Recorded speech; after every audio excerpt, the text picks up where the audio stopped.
Армиските сили континуирано се по должината на Македонија, граничната линија на северната граница, 2001 година. за зачувување на стабилноста и Војната територијалниот интегритет веќе беше на прагот. Состојбата На северната граница тегобна неизвестност. Можноста воената криза од Косово да се префрли во Македонија веќе беше реалност. Само политичкото раководство остануваше слепо на фактите што разузнавачите на армијата и државната безбедност секојдневно ги нудеа од теренот.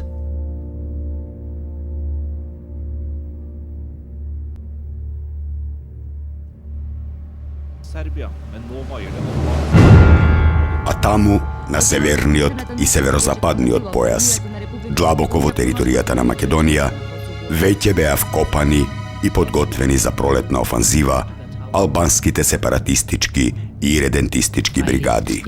Историските наследници на некогашните фашистички миленици, балистите, сега со нови покровители го чекаа знакот за напад.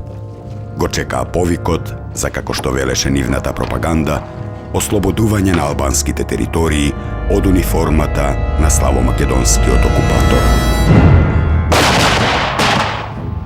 И почна офанзива на пограничното Танушевци. Паднаа и првите жртви. Ангажиран беше целиот расположлив борбен потенцијал. Распука Шарпланина. Се отвори Тетовскиот фронт. Директно на Пушконет. Дење и ноќе беше загрозено Тетово и селата од Долни и Горни Полог.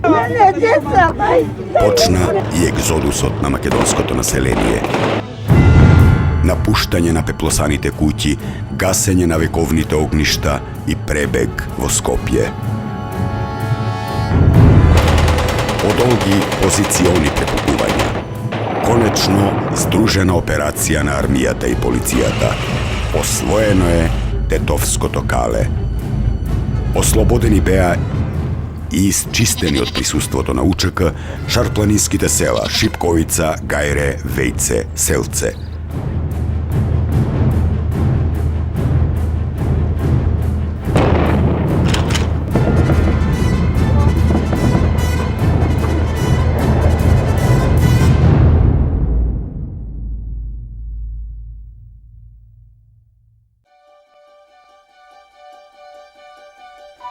Зад наивните и навидум невини погледи на напуштените старци се кријат огромни арсенали на оружје, муниција, опрема, лекови, храна. А нивните синови, разбегани по непрегледните предели на шара и оттаму кон нивниот матичен заштитник Косово. Некои останале под овие свежи гробови.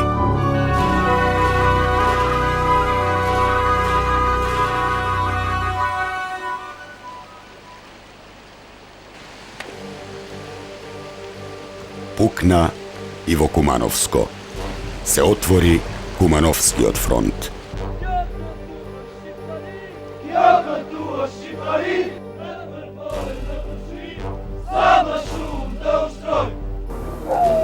Македонските и српските семејства веднаш ги напуштија Кумановско-Липковските села.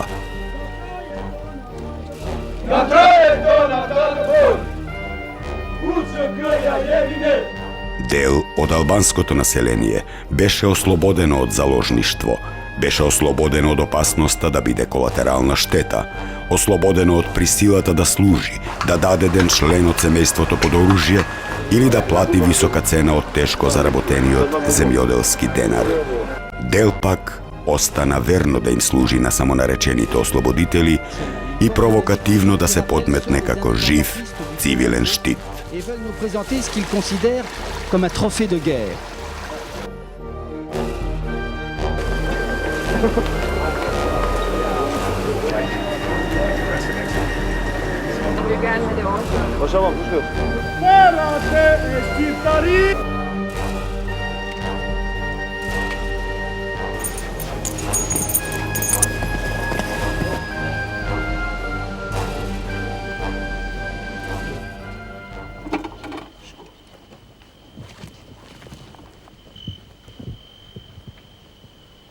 24. maj 2001.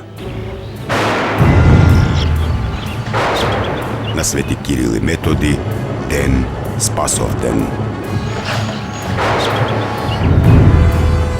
I повторно ангажман на Здружените безбедносни сили на армијата и полицијата со нивната овој пат бројна резерва. Со прецизно испланирани и изведени дејствија започнува голема операција на вооружените сили на Република Македонија. Па така во низ беа ослободени селата Ваксинце, Оризари, Слупчане, Опаје, Матејче.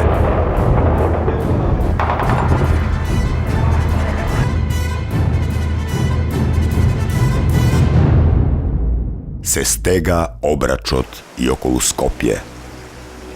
Терористите го запоседнуваат Арачиново. Македонците до ден денешен се немаат вратено во своето родно село. 23. јуни 2001 година. Со артилериска подготовка и воздушна поддршка почнува битката за Рачиново.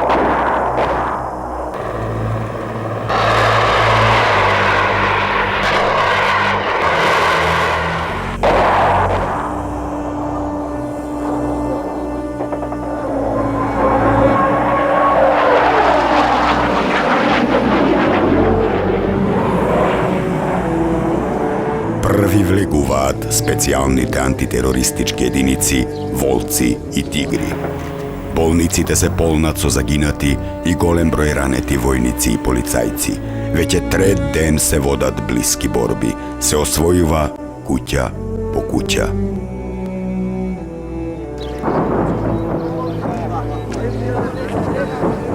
Арачиново беше во целосен обрач и мораше да падне. Но до тоа не дојде. По наредба на врховниот командант и Советот за безбедност, терористите и нивните странски инструктори неказнето го напуштија Рачиново и заминаа некаде на други задачи. Се случи масовен излив на гневот кај бранителите и народот, посебно кај резервистите кои сигурно го држеа селото во обрач, а терористите на нишан. Политичката одлука ја жигоса како предавничка и жестоко реагираа. Долго во ноќта се слушаа предупредувачки рафали пред собранието. Арачиново од 2001 нема да се памети како срамен пораз на македонската армија и полиција, туку ќе се памети како срамен пораз на македонските политичари. Впрочем, како и целата војна, по сите војнички добиени битки капитулираа само политичарите.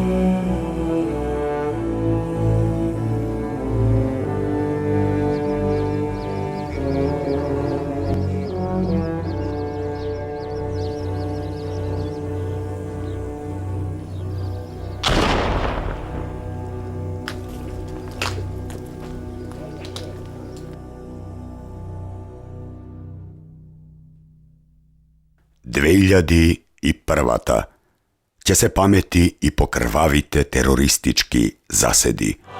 Најкрвавата меѓу нив 28 април Вејце. Масакрирани и живи запалени, во тешки маки загинуваат 4 армиски и 4 припадници на посебната полициска единица од Битола. 8 август заседа Карпалак. Поголема грешка и вина на армискиот команден кадар и необезбедувањето на конвојот загинуваат 10 армиски резервисти од Прилеп. 10 август заседа Љуботенски Бачила. Загинуваат 8 припадници на армијата. 11 ноември Требош. При обезбедување на судското ископување на масовната гробница за откривање на тајната за 12 исчезнати цивили, во заседа загинуваат 3 полицајци. 2001 završi so 70 zaginati i okolo 400 raneti pripadnici na bezbednostните сили.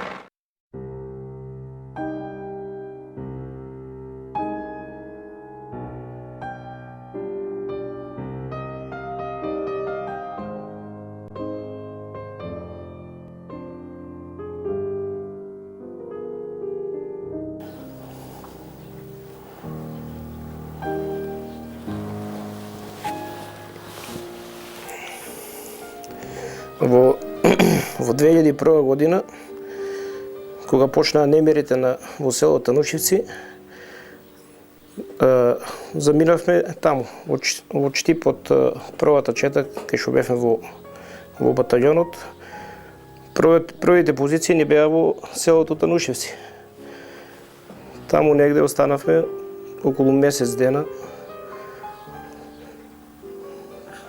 Беше крајот на февруари, почетокот на март, така нешто. Првата позиција беше околу селото, околу Каралота, Танушевци и некои околни места. Во селото имаше терористи кои беа таму стационирани. Терористите беа во селото, ние беа на околните позиции. Така да имаше неколку дена напната ситуација. Само се следеше ситуација, се надгледуваше, се вршеа утврдувања. И потоа се почна кога паднаа првите жртви. И ми е тешко да се потсеќам сега, разбираш. Тоа Танушевци ми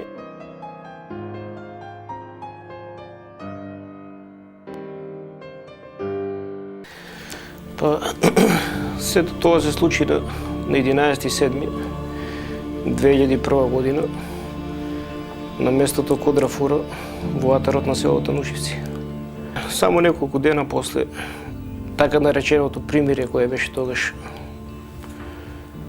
во моментот кога се случи моето ранување, бевме на позиција на местото Кодрафура, кое се наоѓа скоро на самата граница према Косово таму.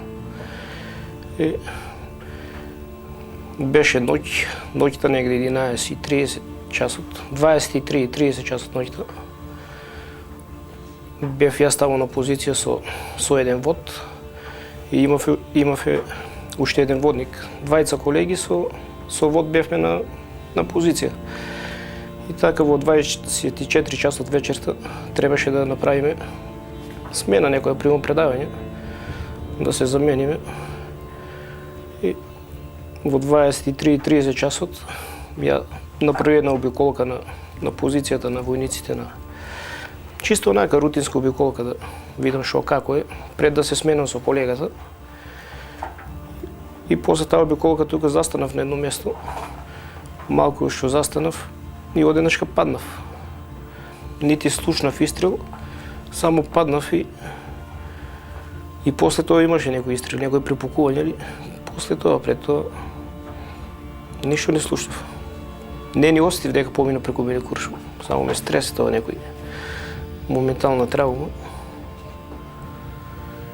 И после, кога ме внесува таму во бункерот, мислев дека нешто на нозете ми се наоѓавме на позиција во шума, на сам граница, каде што имаше дебели дрвја големи. И мислам дека си имаше некој тука доближено во околина да чека да фатат некој на нишан. И така после тоа вештачењето од снајперски оган бев погоден во половината од десната страна, каде што имам прострелна рана преку половината. Преку ребетниот канал, во средина на каналот има. Баш таму поминал куршумот. И од тоа ми одзаменоста на долните екстремитети, што е трајна инвалидност, веќе конечно. И додека се качив во хеликоптерот, до таму бев при свест. После датаму неколку дена во војната болница, на интензивна нега, лекување. Така, тие тешки периоди Не се заборават.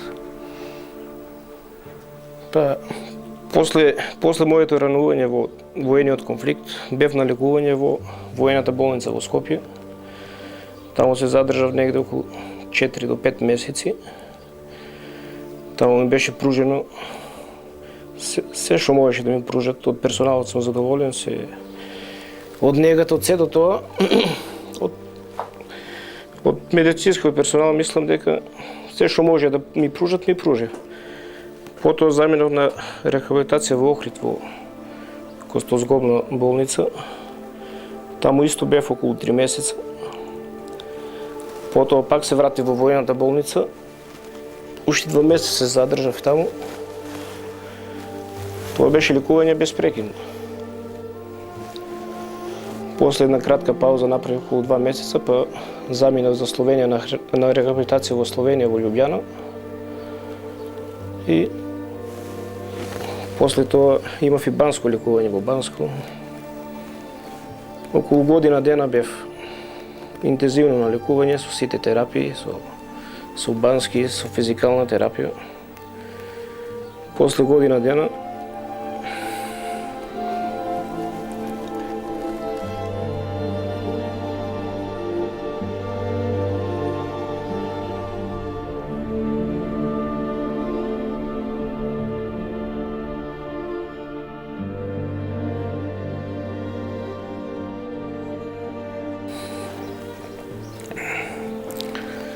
После година дена, после лекувањето, кое трае скоро година дена, свати веќе што се случува со мене и одлучив да се посветам на фамилијата.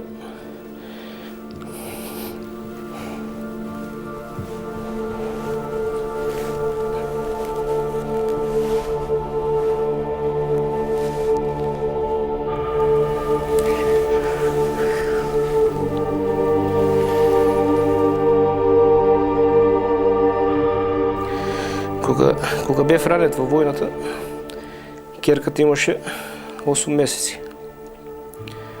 И тоа ме тогаш мотивираше дека треба да се издржи, да се собере некоја енергија, така да после ранувањето, после година и 2-3 месеца се роди синот, што ме мотивираше нагнано и тоа мислам дека ме одржа така во кондиција малку.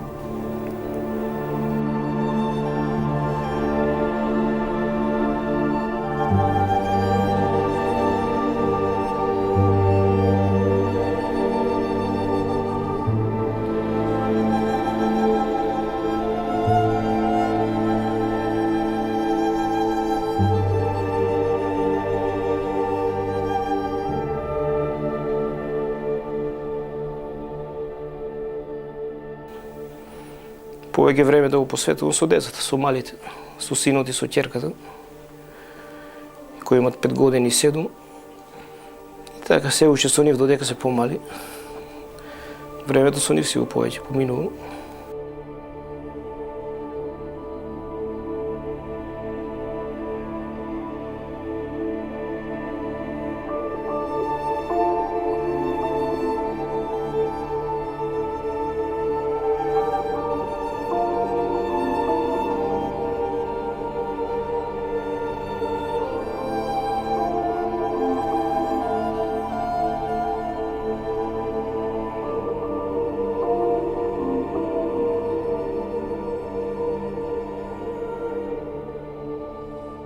Во АРМ влегов прв пат во 1994 година.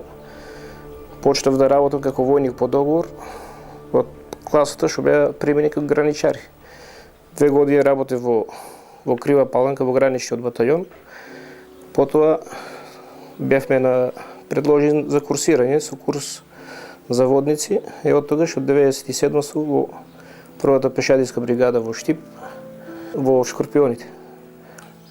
Веќе додека бев на лекување, уште на рехабилитација, добив некоја понуда од Министерството за одбрана, за да бидам обештетен со некоја сума што што е минимална, може би да се каже дека е смешна сумата. Меѓутоа тогаш во таа рана фаза на лекување, на рехабилитација, ми беше многу тешко, да не кажем и разочаран од животот. Па не можев да размислам за сумата што ја прифатив. Макар здравето нема цена, нема цена која може да се надополни. И кога би ме прашале, не би можел јас да издвојам сума, да кажем, таа сума, тоа сигурно дека не можам. Но сепак требаше од државата така да биде нешто по удостоено, барем основните услови да ги имаш во животот, за живот ништо повеќе.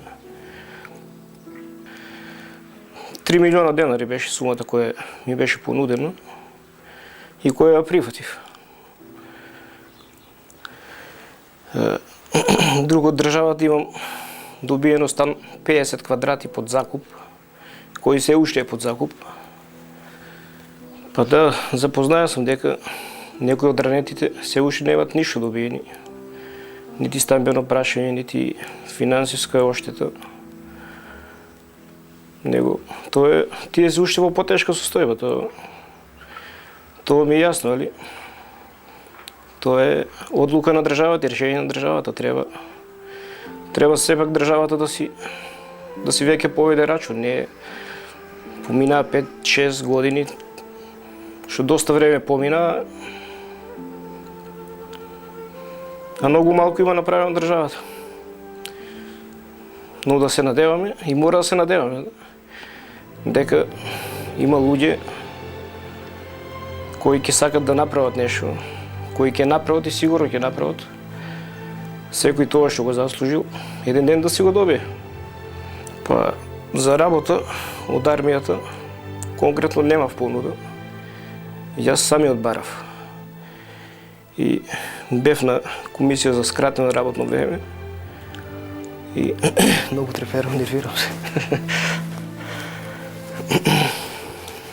За скратено работно време барав и во матичната единица во Штип, и во Министерството во Скопје барав, во Генералштабот,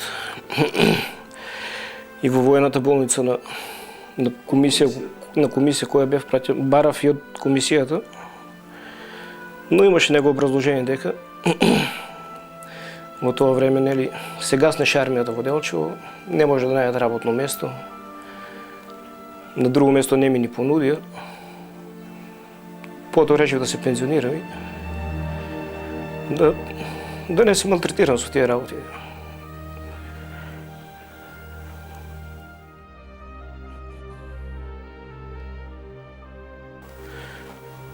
Има некој внимание и од матичната единица, од Штип, мислам дека имало некој внимание за Нова година, за некој посебен празник, така, да дојдат да ме посетат, да се јават, да се слушнеме, така. Колава ја купив после година ден, после година и повеќе од ранувањето, од повредата, од 2002 година. Од тогаш купив колата. Имав некоја помош од Министерство за труд и социјала. Околу 5000 евра беа средствата, пошто за мене одговараше кола да купам автоматика, за да може да управам со неја.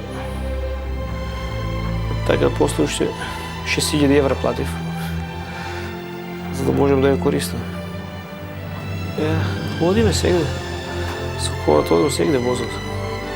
Скопје, Охрид, до морето за Бугарија. Не ми е проблем за возење, за патување. Во Македонија секаде.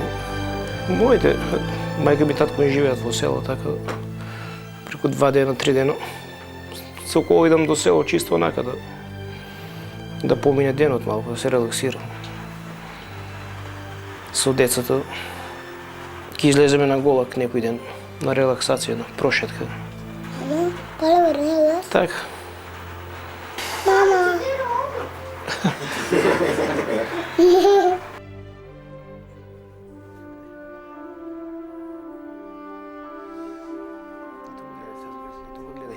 Включи камеру. Николия. Да се одржаваме на некој начин за да животот да тече понатаму. Каков е, таков е. Живот е. И по сите маки од 2001 до ден денешен, како врвна иронија, доаѓа пресудата на Врховниот суд од 2006 година, со која семејствата на загинатите припадници на безбедносните сили, како и ранетите припадници, кои со пресуди на основните и апелационите судови добиле обештетување, на име незаконско збогатување, парите ќе треба да ги вратат. Да се вратат парите за загинат син, за вечната ожалостеност и тага. Да се вратат парите за загинат сопруг, за прерано изгубената љубов, за кревко детство без татко. Да се вратат парите за раните што сега повеќе печат. Тоа е пресуда на судскиот совет. Нечуена и невидена никаде во светот. Минимални средства се дадени, на некои се уште не се дадени. И сега уште тие да се враќат, тоа... Не знам прво од кај би ги враќале. Кој од кај би ги враќале, но не се кој знае кои пари. Тие пари се потрошени, тоест поминати 5 години за поразни основи. Не знам како би ги враќали и од дека би ги враќали. Сепак сме држава, дека до такво нешто сигурно нема да дојде, по тоа не верувам дека би можело на некој да му бара некои скромни средства кои му се дадени да преживее некоја година или да се лекува или за тие средства да ги враќа, во тоа лично не верувам.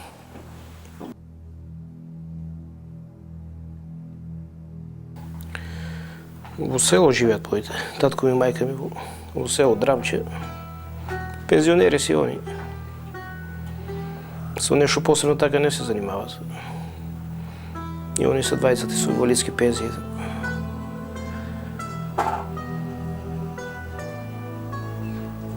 Тоа влијаеше многу и на родители, и на фамилија.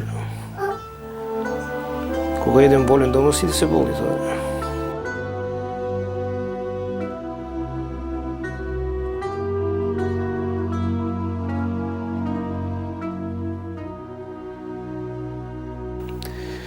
Тоа е малку потешко, дека човек да се прилагоди први на самиот себе. Откако се прилагодиш, тука е уште потешко.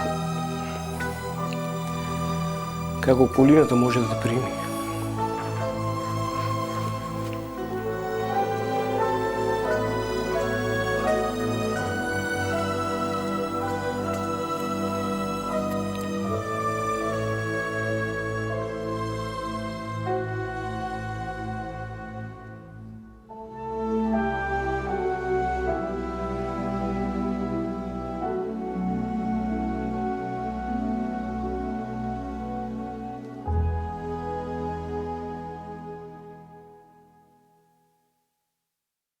Војната од 2001 веќе со години е зад нас. Полека ја брише заборавот. Забораваат оние кои под превезот на удобниот и лесен живот им се препуштиле на земските задоволства.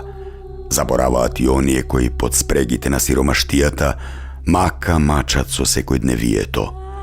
2001 сигурно најмногу сакаа да ја заборават оние со нечиста совест. Но дали треба да се заборави?